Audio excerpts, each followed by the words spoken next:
Ito, ayan. Oh. Nagalito. Nagalito si Mike Defensor. Sabi niya, Speaker Lord Velasco is the worst. The worst. The worst. Itaas-taas ang kamay magsasabing si Speaker Velasco ang the worst. The worst na naging speaker sa kamera.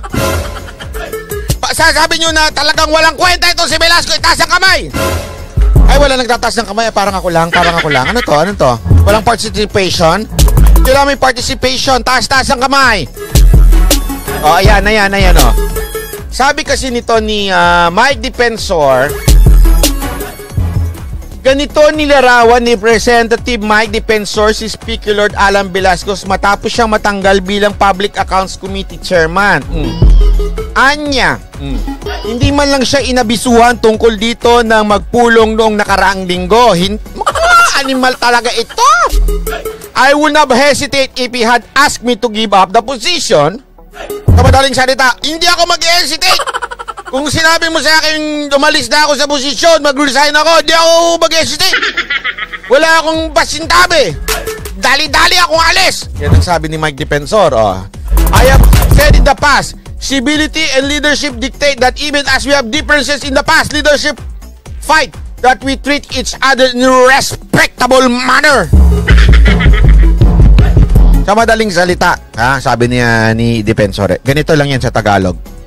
Kung ayaw mo na sa akin, sabihin mo lang, and I will respect you. Walang bastusan. Yun eh. Yun ang ibig sabihin nun sa Tagalog. Sa madaling salita, binastos. Binastos si Representative Defensor. I am comforted by the thought that clear lines have been drawn in the spirit of the season. I wish Speaker a Merry Christmas. See you next year. May pagbanta! Mike Defensor, ko ako sa'yo, ikaw na namang next speaker. Sa totoo lang, eto si Defensor. Ay, nako. Boto ako dito. Remember this guy. This guy is the one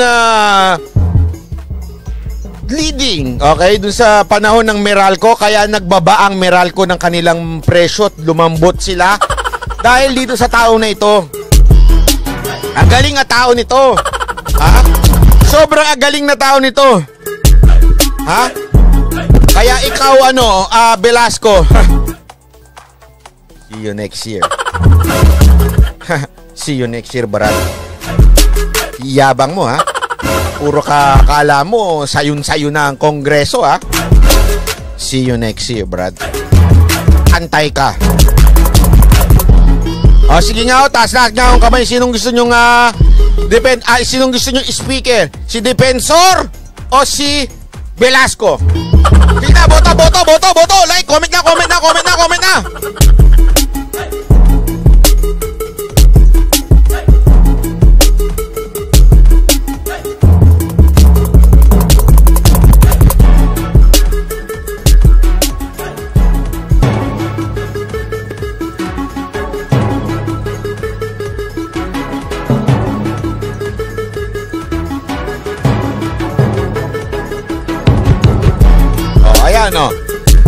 Defensor. Baka may Velasco dyan.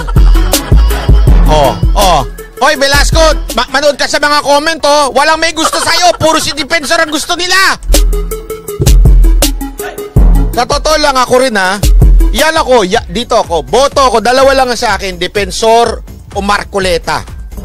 Yan ang dalawang sa tingin ko pwede.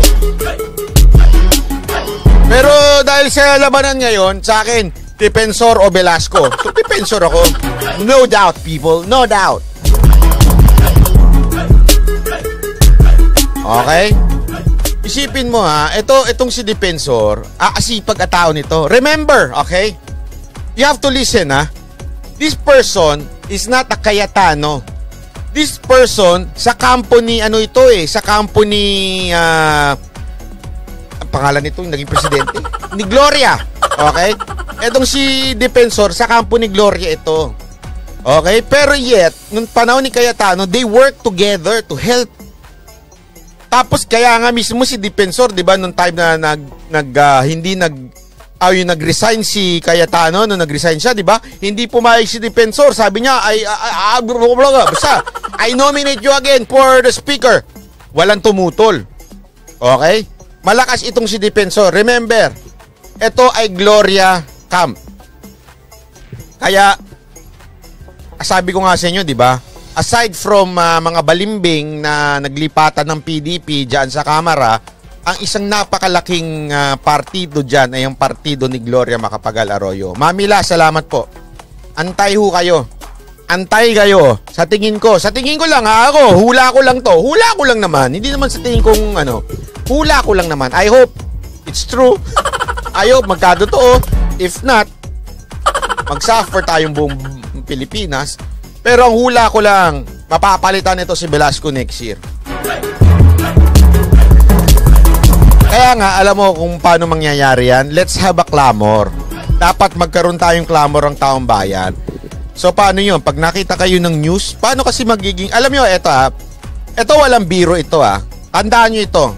Baka akala ninyo, itong mga kongresista, senador, opisyal, kunwari lang yan, hindi sila affected.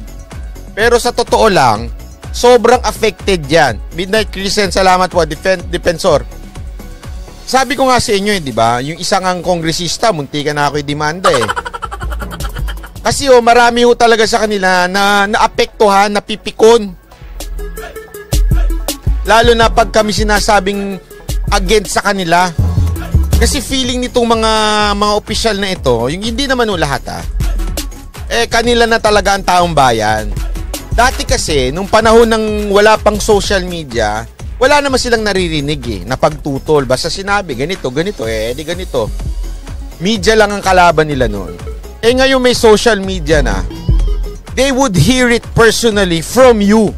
Not just sabi ng taong bayan. Mahirap po kasi yung, di ba ginagawa ng media, sabi ng taong bayan, trending, ganyan. Huwag kayo magnuniwala sa mga ganon. Kaya nga, be active. What am I saying? Pag may nakita kayo, puntahan nyo mismo yung Twitter ni Velasco, puntahan nyo yung Twitter ni Dipensor, puntahan nyo yung mga balita, mag-comment kayo doon. Puntahan nyo yung page ni Dipensor, puntahan nyo yung page ni Velasco, sabihin nyo, umumalis ka na dyan, tumabi ka na dyan. Si Dipensor na lang sa'yo. Wala kang kwenta. Ganunin nyo, wala naman ang masama dyan. Opinion nyo yan bilang Pilipino, kalayaan nyo yan. Well, huwag nyo lang huwag nyo lamang pong kung ano sasabihin na hindi totoo, mag-iimbento kayo ng kasinungalingan. Huwag ganon. Pero kung sasabihin ninyo, opinion ko na wala kang kwentang speaker at dapat si Dipensor na lang ang ipalit sa'yo, kalayaan mo yan. Maging aktibo tayo, okay? Huwag tayo yung, okay, makikinig lang ako kay Banat, hayaan mo na siyang bumanat, huwag na ako, hindi na ako makikisali. Wala mangyayari sa atin, isang boses lang ako, remember that. I might be doing the banat every night of my life, pero I'm just one voice. If you really want change, it has to be you doing it, saying it, bugging them. As in, i-tweet nyo. Dahil sabi ko sa inyo, apektado. Trust me, apektado sila. Kasi at may mga nagsasabi sa akin, hindi ko na sasabihin kung sino, basta hindi na akong papangalan May sabi ni ganito, uy, Banat, bakit mo nung binanatan si affected na affected si dito sa banat mong to? Sabi ko, bakit ba? Ano ba pakialam ko? Yun ang opinion ko kasi dami daw ninul sa'yo, kaya apektado sila sa banat mo, masyado ka daw mambuli. Bully ba yun? Karapatan kong bilang Pilipino, bigay ko ang aking opinion. At lagi akong merong source. Kunwari, tulad nito, yan, worst Velasco. Sabi doon, Speaker Lord Velasco is the worst. I am just saying my opinion na tama. He is the worst in the history of House of Representative. Pinalitan ko na kasi hindi na House of Representative ito, alam nyo ba?